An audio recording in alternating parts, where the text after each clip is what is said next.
प्रिय बंधु, मनुष्य मनरे राग आसिबा स्वाभाविक। कौनसी व्यक्ति आमको कटु कथा कहले किंबा आम कथा को अमान्य कले आमे सहजरे रागी थाउ।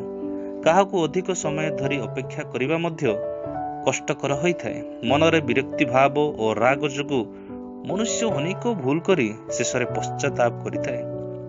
लूक 9 पर्व 51-56 मध्यरे यीशु जेरुसालेम जीवा पई मनरे दृढ़ इच्छा कले। जेरुसालेम को जीवा निमंते समीरणीय मानक एक ग्राम मध्य दे जीवाकू हुए। यीशु तांको 2 शिष्य पठाइले से समीरणीय मानक ग्राम को जाई यीशु को यात्रार प्रस्तुति करिवे। किंतु दुखर कथा से समीरणीय लोक माने यीशु को ग्रहण कले नहीं। यीशु जे तांको ग्राम मध्य दे जेरुसालेम को जातु से माने ताहा मना कले। यीशु को 2 शिष्य ताहा सुनी अत्यंत विरक्त होई यीशु को जणाई कहिले, प्रभु एई लोक माने आपण को ग्राह्य कले। हे प्रभु, एई समीरण मानक प्रति अग्नि वर्षु बोली आमे कोन कहिबु, आपण अनुमति दियंतु। यीशु से शिष्य मानक विरक्त होई अनुजोग कले। प्रिय बंधु, एठारे से शिष्य माने चाहुथिले जे यीशु मध्य विरक्त होई से समीरण मानक प्रति रागी जिवे।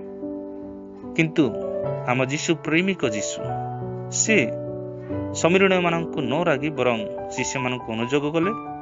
पुणी निज शिष्य मानक नहीं से अन्य रास्ता दे जेरुसालेम को चली गले। प्रिय बंधु, आम प्रतिवासी आमर प्रत्येक कथा उत्तम रूपे ग्रहण करिबो बोली किछि कहि हबो नै। प्रत्येक मनुष्यर निजर स्वाधीनता और मतामत रहिछि कि आमको अग्राह्य कले बा कथा न मानिले आमको दुख लागिबा उचित नुहे। बरं उक्त व्यक्तिर स्वाधीनता को और मुक्त मतामत को सम्मान जनाई जीवन रे अन्य पंथा व मार्ग खोजी आमे प्रार्थनार सह जीवन काटिबा आवश्यक। ताहा करिबा द्वारा आम मनरे राग आसी न थाए। किंतु निज संतान संतति जदि जानी शुणी भूल करती तांको प्रति अधिक यत्नशील और सजाग हेबा सह उत्तम परामर्श और उपदेश देवा निहाती आवश्यक रही।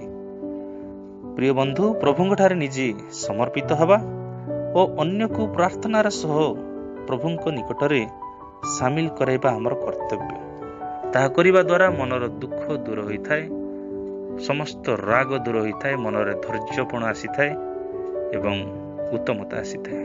ता हेबाकू प्रभु हम समस्त को साहाय्य करंतु।